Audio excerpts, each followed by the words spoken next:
विधान परिषदेचं राजकारण वेश्येलाही लाजवणारं आहे अशी टीका विजय वडेट्टीवारांनी केली। निवडणुकीमध्ये आम्ही उभे केलेले उमेदवार विकले गेले असा हल्लाबोल सुद्धा त्यांनी केला। वडेट्टीवारांच्या या वक्तव्यावरून संजय शिरसाट आणि बावनकुळेंनी पलटवार केलाय। काँग्रेस नेते विजय वडेट्टीवारांनी विधान परिषदेच्या राजकारणाची तुलना वेश्या व्यवसायाशी केली आहे। विधान परिषदेची निवडणूक ही धंदा झाल्याची टीकाही वडेट्टीवारांनी केली। विधान परिषद निवडणुकीत महाविकास आघाडीच्या 6 उमेदवारांनी माघार घेतली होती। हे सगळे उमेदवार विकले गेल्याचं वडेट्टीवार म्हणाले। आता आम्ही उमेदवार उभे केले ते विकले गेले। अनेक वेळा यापूर्वी निवडणुका अनुभूत झाल्यात, नाही झाल्यात असं नाही, पण आता उमेदवार बिना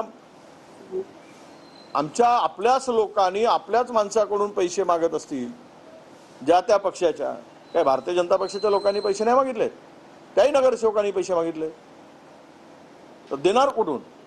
हा धंदा झालेला आहे। म्हणजे मला असं वाटतं की विधान परिषदेतलं राजकारण वेश्येला लाजवेल इतक्या खालच्या स्तरावरचं झालेलं। वडेट्टीवारांनी अत्यंत फ्रस्ट्रेशन आल्यानंतर केलेलं हे विधान आहे। खरं तर हा वेश्याचा अपमान आहे आणि त्यातल्या त्यात स्वतःच्या कार्यकर्त्याला वेश्या म्हणणं। कोण विकले जाते? तुमचे कार्यकर्ते, म्हणजे ते वेश्या आहेत। कमीत कमी एखादा गोष्ट सांगताना किंवा बोलताना याचं भान ठेवलं पाहिजे। राजकारणामध्ये एखाद्याने माघार घेतली तो वेश्या झाला। इतके वर्ष तुमच्याबरोबर जो कार्यकर्ता काम करतोय, तुम्हाला त्याला अशा भाषेमध्ये बोलणं अत्यंत गैर आहे। मला वाटतं ह्या सगळ्या लोकांना, म्हणजे महाविकास आघाडीचे जेवढे लोक आहेत ना, त्यांना फ्रस्ट्रेशन आलेलं आहे। विधान परिषदेच्या निवडणुकीवरून काँग्रेस आणि ठाकरेंच्या शिवसेनेनं टीका करणं बंद करावं असं बावनकुळे म्हणाले।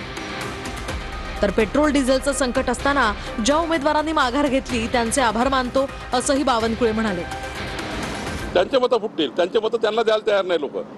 त्यामुळं या पद्धतीचं राजकारण करण्यापेक्षा राज्यामध्ये लोकशाहीमध्ये लोकाभिमुख राजकारण केलं पाहिजे। आणि त्यामुळे मला असं वाटतं की थोडा विचार काँग्रेसनी करावा, टीका टिप्पणी बंद करावी की पेट्रोल डिझेलच्या क्रायसिसमध्ये निवडणुका झाल्या नाही। मी उमेदवाराचं अभिनंदन करतो, आभार मानतो ज्यांनी विड्रॉ केले, सर्वांचा आभार मानतो।